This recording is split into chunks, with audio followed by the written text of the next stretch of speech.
It's so echoey here. Ground control to Phoenix. Can you hear me? Barely. It's weird not being in the same place. It's fantastic. Yell louder. Are you kidding? I can hear you. Let's always do this. Yeah, unfortunately, when ICE came this last weekend and picked me up, they brought me to Phoenix. They said it's worse than any other prison we could find. First of all, you sound very echoey, so I think you're recording either in a bathroom or a cathedral. Why not both? And the other thing is, you're afraid of someone hearing you. It sounds like ISIS right outside your doors, ready to break in. I'm way more comfortable at your house where I feel safe. I feel like I'm in a sanctuary city for podcasting. There's also a lot of lag between us. Is there? Yeah, we're very disjointed for some reason. I can promise you most... You actually completely drop out on occasion for me, so suddenly I don't hear what you're saying. Well, most of the things that I'm saying are really funny, so you should just laugh a lot.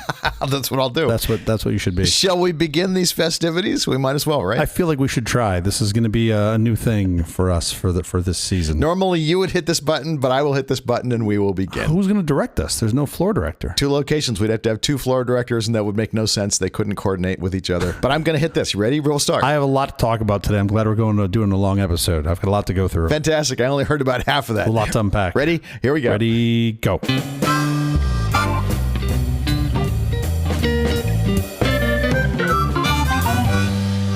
It's the cathedral that I'm in that's very loud. The Apple Company presents a truly terrible podcast. Today, more terrible than usual. Welcome to Nonsense Season 3, Episode 28. I'm Jeff Parker. I thought that was a floor we couldn't push through. I didn't think we could get more terrible. Who are you? Just say your name. I'm CJ Little. This is our take on the week's business, tech, and entertainment headlines. This time, aging International Space Station faces top-level risk as air leak accelerates. That sounds very ageist, the way you said that. Pirelli's cyber tire transforming roads with real-time data. That's the one that's very angular and square and made out of stainless steel, right? The tire is not, no. You sure? Errors and exaggerations decoding the Trump mobile T1 phone. That might be a light way to put it. Also, technology and children permitting. We'll be back later this week with our big story. How is your week going? I would bet against the children. I'd bet for the technology, but against the children. That will actually make us back, because what our listeners don't know is that summer is here. Yes. And it is really, really pissed off. I took a road trip over the weekend to Phoenix from Los Angeles. Which is why we're not in sync at all today. At all. And also why I'm sweating, and it's not even 8 a.m. yet. The fun part of this for me was getting out to stretch our legs and get some food at the In-N-Out, which everyone does. I think if you have a road trip in California, you have to stop at an In-N-Out. And my kids got out of the car. It'd been, 70 degrees in the car. We left the house. The house was 72 when we left. Like, it was beautiful. It was just lovely. And so you don't know that the outside temperature has changed. It just looks sunny and great. Sure. We get out of the car in Palm Springs to get a burger. And my youngest son says, "Daddy, it's hot here." I was like, "Yeah, buddy, it's hot." And he looks at me and he goes, "Daddy, this is oppressive." And just looks at me. He's right. He's right. I literally I said to no one in particular. I just said, "He's 5." Like, he's telling me it's oppressive. That's awesome. And he was 100% right. I had nothing to do but say yes. And it was one of those days where I did not ask them if they wanted to sit inside or outside. The only choice was inside. Sure. Anyway, we made it. We made it this far. We'll see how they do. What time did you get into Phoenix last night? Pretty late. It was like 10:30, 11 o'clock, something like that. We took our time. Kids sound asleep in the car? Or were they wide awake? No, kids were wired and talking, and they actually did ask, believe it or not, to listen to an episode of this show. And they wanted to listen to the geothermal episode. And then halfway through, my oldest son started telling me about some Modern Marvels episode he watched, where he said there was a device, a manufacturing device that gets hotter than the inside of the sun. I was like, the inside of the sun. That's what he said. I was like, I'm not sure that's true, but I'm sure they said something. But he was kind of poo-pooing our geothermal episode of like, oh, okay, you think that's hot? You think you guys have something? The Modern Marvels guys have something even hotter. So anyway, I got hazed by my 7-year-old. I think that's awesome. I love it. But it was fun. How about you? How was your week? Shohei Ohtani is pitching again. He's probably going to pitch 2 innings, but by the time this show releases, you'll know, because I'm about to head there. Yeah. They can't send him to the minors to practice, which is kind of interesting, because you can't get rid of his bat for 2 weeks while he goes and pitches in the minors. Yeah, why did they even have him pitch? I don't understand. Why? I mean, he's such an asset. Because have you seen him pitch? Is he as good as pitching as? No, I haven't actually, because it never happens. Is he as good at pitching as he is? He's outstanding. At least he was. Well, he's been off for a year plus, so we'll see what happens when he comes back. It might take him a little while to get it back, and maybe he never gets it back, or maybe he gets it back quickly. All sorts of options there, but wow, he's incredible. Interesting. Well, I will definitely watch it from afar, since I'm nowhere nowhere near you. This is going to be a short show simply because I have to leave in like 15 minutes to get to the game. Yeah. The game's, they're not going to wait for you. As soon as they announced that Shohei was pitching, which was just like 24 hours ago, not even 24 hours ago, maybe 12 hours ago, ticket prices doubled. And the crowd to get in will be crazy. So I've got to leave right at a precise time. Aren't you just taking the nonsense helicopter in? Doesn't it just land on the field? How hard can it be? I wish. We'll do that maybe next time. But I did do something technological that I want to mention because I've never done it before. Home automation. I did some of that too, but I got a yes. Wait, did you use tabs instead of spaces? Do you want me to tell you about the Bluetooth low energy stuff that I have? That here we go. Tells me what room the dog is in. Oh no, this actually happened, folks. He actually. It's so funny. His house is so big and his dog is so small that he needs a tracker to know where it is at all times. Mostly, I just want to know that the dog is in the house, that he hasn't escaped. And in the case of our dog, he's not trying to get out. He doesn't want to be out. He just sometimes comes out with us, and then he can't get back in because we've shut the door and left. So I want to make sure he's always safely inside. But do you think at night, like Barkley gets on like the dog forums and is bitching about how like you're basically Big Brother? Like, is he on the dog version of EFF trying to figure out how to get his privacy back since you're watching him everywhere he goes? I think we were watching him anyway. I think the nice thing is now I don't have to get out of the car and go, let's make sure Barkley's in the house and spend an extra 5 minutes finding what room he is. He's really got the best gig ever. Yeah. Listen, here's the thing though. On that tag, little tag, his little Bluetooth iBeacon, it's called. Yeah. On that beacon, there's a little place for a QR code. Okay. I put a QR code on there that directs you to web page. No, it directs you to a web page that tells you all about who Barkley is and who his vet is and how to reach his owners and all this kind of stuff. And it's great. It's better than he's got a tag. He's already got a little metal tag that has the phone number. That's not much data, but it gives you at least the phone number. Sure. And it's better than the chip in his butt that you scan, or his neck, or wherever the chip is. I don't even know. I'm not a vet. The chip I got installed was put in my butt. The one the dogs get, they put in the neck. It's totally different. But it's better than that chip. To read that chip, you have to go to the vet. This way, you don't even have to go to the vet. Sure. You just scan the QR code with your phone, and you get all the information you need. Please tell me you're using this as a way to like mine crypto off people's phones or something. Is that the whole? I'm not. Barkley's out there making $200,000 a day. Just I suppose I could. Sure. The unsuspecting Beverly Hills tourist. Oh, look at that cute little dog. Let me scan that QR code. So the point of this is, and I promise we're going to get to news stories in just a second. I can't be sure. That I had to make a web page for Barkley, and I thought, well, this is a great chance for me to make for the first time a web page using Gemini, using AI. And instead of programming it, just talking it through. Now make this like this, change this text to this. And I literally talked into my phone and made the web page, and it was really cool. I did cheat because it was some things that were just faster for me to hand code. Of course. So there were a couple things that just like, I don't have time for this, so I went in and code them. But mostly, wow, state of the art in AI coding is fantastic. And that's that was like a silly example. Sure. I mean, you just jumped headfirst right into 2023 like it was nothing. You are squarely in March of 2023. That is impressive. Man, my kid is using Cursor, and he's doing the most impressive coding using AI. It's really cool. Wait until you find out that you can open a car without putting a key into a little slot. That's also going to break your brain. It's coming right around the corner. Let us get to our headlines. Is the first one going to be Jeff Wright's webpage using 1990s technology? Please tell me it is. Houston, we still have a leak. The International Space Station is experiencing a serious air leak, prompting NASA to delay the Axiom 4 crew launch. The leak originates from the Russian Zvezda service module's transfer tunnel, say that 5 times fast, which has had a slow but increasing leak since 2019. Despite recent repairs by Roscosmos, the overall station pressure continues to drop, suggesting a leak in the hatch seals. NASA is concerned about potential high cycle fatigue in the aging aluminum structure, classifying it as a top-level risk. The space agency is monitoring the situation and has provided limited public information. I mean, they being NASA and their Russian cousin Roscosmos, or whatever the hell you said. They were pretty sure they had this leak figured out. Well, we really should not do this, not in the company of each other. I think they were pretty confident that they had solved all of the air and leak problems when they got Butch off the ISS. I think that's where they thought most of the leaking was coming from. Mainly they're like, the pressure keeps going up.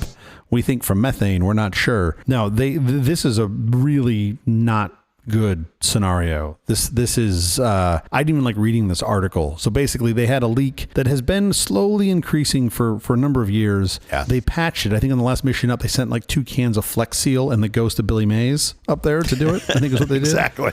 They just packaged him up and gave him a Timothy Leary treatment. That's what I thought. Why don't they do spacewalks all the time where they go outside? Why don't they take a bucket of soapy water? and maybe an old rag. And find the leak. Yeah. I think it'd be even better. I would love if a dude's like, adorning his whatever $12 million space suit, and he's like putting the gloves on and the helmet and his little tool belt with everything that's like latched to him so it doesn't fly away in space. And there's just like 4 cans of Flex Seal in a holster. Sure. And he just does a spacewalk, he or she, and just goes out and just sprays everything with the Flex Seal. For a hole in your space station or a whole new space station. Exactly. Whatever you need. And like they have like a space station where there's like no sides on it, and it's like screen door, and they just spray it. Anyway, this is really nuts. So the long and short of it is they patched this service module transfer tunnel. So they've been keeping the hatch closed, basically. That's been their solution since 2019 to keep the pressure from all leaking out. They only open it when they need it, which makes sense. So they did a patch, they performed a patch process on it. They thought it resolved it because the pressure in the transfer tunnel is holding, so that's good. However, the pressure inside the space station itself is still leaking slowly. Decreasing. Yeah, so they suspect, or at least I should say, I'm not sure because NASA hasn't really said anything, but the best guess is that the seal around the hatch door might be leaking. So now it's not leaking from the transfer tunnel, it's leaking from the space outside the transfer tunnel. I find this to be a stretch. This doesn't seem likely to me. I think the bigger concern could be there's another leak somewhere that's been masked by this. If they've seen a leak and they're like, well, we think it's in this tunnel, we're not sure, but now it could be this other leak somewhere else. And that's really concerning because you start getting into this world of just worrying about the lifespan of the space station itself. And that's really concerning. This thing's been, it's been launched at different periods, but basically we're a 30-year-old ship that's been flying around, and you got to worry about things failing catastrophically at this point. And that's Can you seal off parts of it if you suspect a leak is in the Russian section of it? Can you seal off part of it? Yeah, but I don't think you've got full redundancy of all the systems. So you're going to get to some point where you lose enough components and it's just not, you can't stay there. It's over. I would suspect. I don't know. I'm certainly no expert about it, but all right. Once you assemble this thing, it's like, for example, think about your house. If you lost your kitchen, sure, you could still exist, but not how do you eat? I go to restaurants. Right? Like you just lost a functional.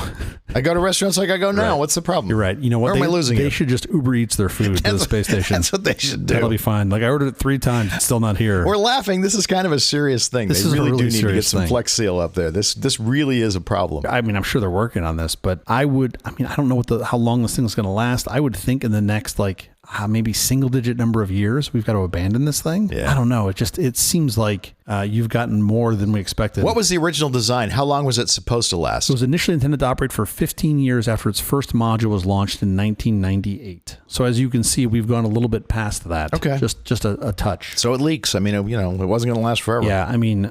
I think that this is the sad reality of this stuff is it's really hard to do. It's really expensive. And at some point, they're just like, we got to let this go. The hidden power of tires. Pirelli's CyberTech monitors our roads. Pirelli's Cyber Tire with its embedded sensors is expanding beyond supercars to a pilot program in Apulia, Italy. And where? These tires monitor conditions like temperature and road surface roughness, providing data to a fleet of vehicles. The initiative aims to improve road safety and infrastructure monitoring, combining the tire data with road cameras and cloud analysis, despite potential U.S. regulatory hurdles. Pirelli's significant stake, 37%, held by Sinochem, a Chinese state-owned investor, places its Cyber Tire technology directly under the scrutiny of these U.S. regulations. The concern is that vehicle data collected by Cyber Tires, including pressure, temperature, load, wear, and road surface feedback, could be accessed by Chinese government interests via Sinochem. First of all, it's interesting to note they're testing this in Italy because a lot of cars and car tech ends up getting tested still, at least in the States, in Michigan, specifically in Detroit, because where a lot of the manufacturers are and a lot of the vendors are there. Interestingly, they didn't test these there because I'm pretty sure they wouldn't get a good test because the tires would constantly report that the road surface was rough. They'd just be like potholes everywhere, chuck holes everywhere. Sure. Pirelli's an Italian company, right? It was. I didn't know that it was a third owned. And they're testing these down in the boot of Italy. Yeah. This part where they're testing it is down in the boot of Italy. This is really interesting to me. I love the idea of getting more data back from the road. Sure, that's super cool.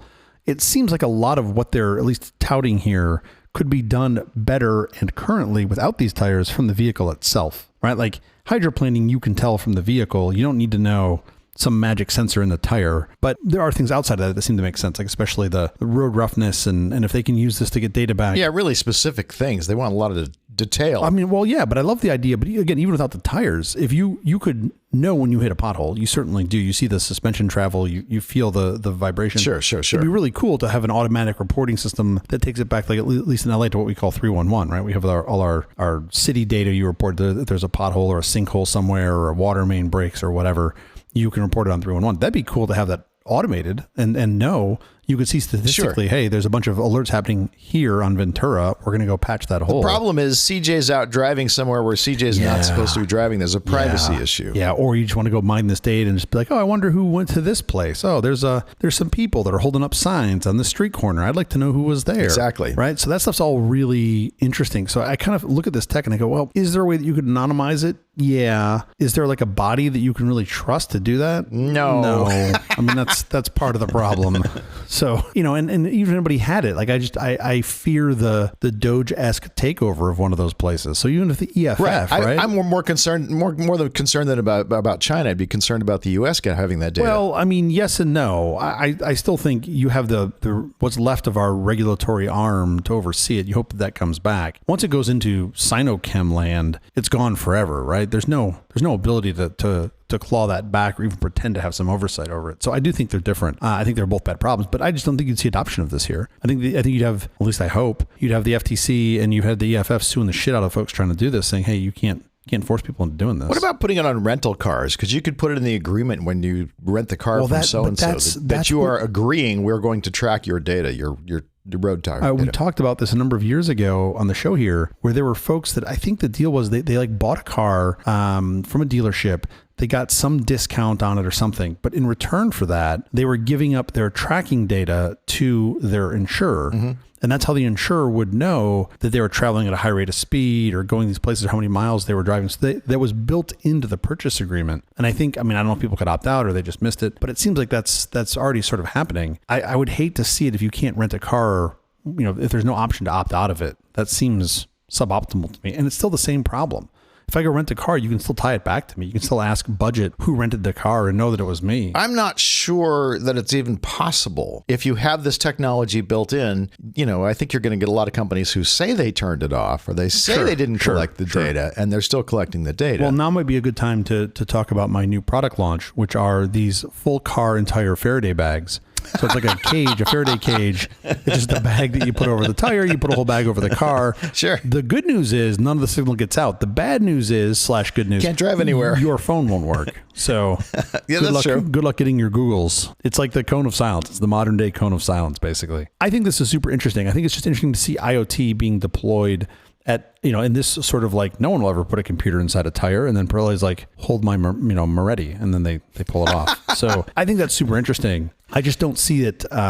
I don't see this being a very useful implementation of the system. Better TPMS, better tire pressure monitoring, I think is a great idea. Sure. The current system we have is pretty good. It's better than nothing. But anything we can do to improve that is great, because that's, I think it's one of the largest, simple, sort of changeable problems with single car collisions and single car incidents is low tire pressure. Sure. So I see people all the time on the road. I'm like, I'm pretty sure your left rear is low. Half people just like, no, what are you talking about? I'm like, dude, my car tells me which tire is low. Yeah. My car already knows that. I mean, as of like 10-ish years ago, it's required. For all new cars, it's required to have TPMS. It's maybe even more than 10 years ago. It's like a seatbelt. You have to have it to notify folks. The problem is those systems fail. People think they're useless because, well, it's never done anything, so I don't need it, and they don't replace them. And a lot of tire shops will be like, oh, you don't need that. Like, I've literally seen them tell customers, you don't need the TPMS, because they mark it up, right? So instead of $12 a tire, they charge $60. And people are like, I don't want to spend that money. And it's like, well, you're going to want to when your car's upside down. Like, you're going to wish you had that. You're going to wish you had, right? So, but they didn't live through the generation of exploders. You remember when we called the Ford Explorers the exploders because their tires were low pressure and they'd explode? Bad times. Bad times. Trump Mobile's lofty claims and unclear details. The Trump family is launching Trump Mobile, a new mobile network and T1 smartphone, claiming it's U.S. made. The network offers the 47 plan at $47.45 a month. I don't know why it's $47.45, but his president numbers. Now I'm getting it. Using T-Mobile's network, the $499 T1 phone, those specs are sketchy and details inconsistent, features a 6.78-inch OLED display, 12 gigabytes of RAM, 256 gigabytes of storage, and Android 15, which is a past version of Android. It's not the current version. Okay, this is another one of those. Let's give full disclosure to our listeners here. You found this news before I did, and you sent it to me. And my first thought was, look, Jeff sent me an onion link. What the fuck is happening? And then what's even more sort of discouraging about this? Okay, first of all, let's get back to the lead here. The lead is that the press release and the website website don't agree. There are a decent amount of what I would call fairly obvious mistakes, not just typos, but mistakes. Yeah. Where it's like, this seems like this was a little rushed. Or contradictions. I mean, they probably used the same system that figured out the tariff rates per country. So you can understand why it was more rushed really than anything else. What the most fascinating claim to me is twofold. One, that they claim this phone is going to exist in August, and they claim that it's going to be, quote, US made. Right. Now, that has a lot loaded into it. I think when people see it, you just make some assumption that everything comes from the US. At best, this thing will be put into a box in the US. Yeah, sure. There is no way you're doing any amount of assembly by August, let alone even in a year or two with parts. It doesn't exist. There's no one here to do it. We don't have the process or tooling to do it. Also, some of these parts can only come from foreign countries. Well, There is exactly. no U.S. manufacturer of many of these parts. So I'm pretty sure this is going to be, we put a flag on it. We said it was made here because we took it out of the shipping box that came from Shenzhen, and we put it into the whiter box here that says 47 on the side, and that constitutes U.S. made. I mean, that's what this is going to come down to. We're probably never going to really know because it's not like we're going to have any of this information up front. So that right there is just fascinating to me that's the pitch. The phone looked better than I thought it would, to be honest. I thought this thing was going to be some ancient tech. It seems like it's a little tired, but like a year and a half old, maybe 2 years old. Like not. Yeah, you mean the parts that are in it? Yeah. Yeah, at least the specs. I mean, who knows what the parts are? You're paying a lot for the specs. You're paying a lot for what the specs are. Yeah, I wouldn't be surprised if you get this thing and it's like what Doc Brown did on Back to the Future, and it's just full of fucking tape recorder parts. Like it just doesn't work, right? Like remember he sold to the Libyans. He sold. So the phone doesn't look exciting at all. What came out of this though that I didn't know, because you and I both missed this last week, is while this Trump Mobile is being launched, it's not its own network. It's launched on what's called an MVNO, which is basically they're using T-Mobile's network. Yeah, they're sitting on top of another network. So in this case, they're sitting on top of T-Mobile's network. Last week, there was another one of these, and it was Smartless. The guys at Smartless launched a mobile network. Oh, very different. Very different. Well, similar, right? Just the MVNO part, right? I'm saying the MVNO part is similar. Of course. And what's fascinating to me about that is the MVNOs, you've got a fixed cost. So the fixed cost is whatever the mobile operator is charging. Maybe that ramps down based on subscriber count. You don't really have a lot of cost to spend beyond that. You've got some call center costs that I'm guessing are relatively low. Advertising. You've got some customer maintenance. It's all advertising. It's all advertising and marketing, right? Which certainly in Trump's case makes this super interesting because he has a lot of people that will buy anything that he puts his name and that nice golden orange sheen on. People will just buy this stuff from him left and right. So that makes a lot of sense to me, right? It's basically a marketing outlet. And it even makes sense for Smartless too, because they've got reach of a bunch of people and they can talk about it. So this got me thinking. Cost them nothing to mention the phone. Cost them nothing to mention the service. Well, I mean, I guess if you really want to think about cost analysis, it does cost them advertising they wouldn't get, right? So whatever they wouldn't get, but it's not like they're up there hawking T-Mobile's network anyway. They're going to put it in the body of the show. It's not even going to be an ad. Well, yeah, but you're not going to. My point is the only thing you're giving up is AT&T's probably not going to run ads on your show. Well, sure, because you're running, but like big deal. Like you're saying, like you don't have that many ad spots anyway. So there's really no real cost to them to doing this. But this is the whole point. This got me thinking. Yeah. You know what we should do? It's obvious. We need to offer a nonsense phone. Of course we do. All right, it makes perfect sense. So here's what I'm thinking. Remember the jitterbug? It's like a jitterbug, but it just has one button on it. It just has one big button that you press. Super easy to use. It's super easy to use, right? Like there's no learning curve to this thing at all. And I think that should be the nonsense one. It's one button that you press, and it just calls whoever it's like the Regis Philbin like Lifeline. It just calls one person. One person. And you can talk to them, and that's it. Is it like my IoT stuff? Every button you can click, you can double click, or you can long press. Yes, they all do the same thing, but you can click the button as many times as you want. You can long press. Oh, they don't do different things. No, it does the same thing. But we want to market it as this, again, taking a page out of the T1. You want to market it as you can press the button, you can triple click it, you can long press, you can do Morse code on it. You can press it as many times as you want. But all it does is call your one person. I suspect when you see this many, like the Trump could be a one-off. When I see Smartless running an MVNO, man, that tells me the cost of entry into these is really low. It's nothing. I suspect you're going to see a lot of saturation of these, and people are going to be like, wait, what the fuck am I paying for? And you'll see a rebound. You're going to see a bunch of these MVNOs pop up, and then you're going to see them go away because it's basically a subscription service, right? Like you're paying to be associated to a brand. Like what's the value? Although you got to look at the Smartless thing. It's very different. Their starting monthly costs are like $15, 15, 20, 25. Yeah, they're driving on price. And it is super, super cheap. I'm not sure I can get phone service anywhere else for cheaper. But you think about membership and cost. So who is the leader at fixed cost margin and has a giant membership base? Costco. Give me the Costco wireless phone. I probably buy buy that plan. Yeah. Bring any phone you want, pay for your phone, and Costco's just like, look, the MVNO is charging us, I'm making this up, $15 a month. We're going to mark it up 10%. That's it. You need to talk to somebody about your account. You go to a Costco store, right? Or use our existing CSRs to do that. Yeah. That to me would make a lot of sense. They don't already offer a Costco phone. There's no Costco NVMO. They offer phones inside. I get hassled by the AT&T person every time I walk through there, which is lovely. But they don't have a Costco MVNO that I know of. Oh. That to me would be the interesting part. Okay, enough with the headlines. In fact, enough with the episode. Wait. I've got a baseball game to get to, so we have to get out of here. Well, no. I've got nowhere to be. The only thing I've got to see is my in-laws and my kids. Oh, don't worry. We'll be back later this week with our big story. Hold on. I got more I need to get off my chest. I just need a little more time with the microphone. Until then, thank you for listening to all this nonsense. I'm Jeff Parker. I'm CJ Little. This is terrible. Hey, Joe. What? Who's Joe? It's Swedish. Hey, Doe. Play-Doh? What are you saying? Are you having a stroke? What does hey-doh mean? Bye-bye. Goodbye? It means bye-bye. I love how you gave me the hand wave like I'm two. Bye-bye. Oh, bye-bye. Oh, it means bye-bye.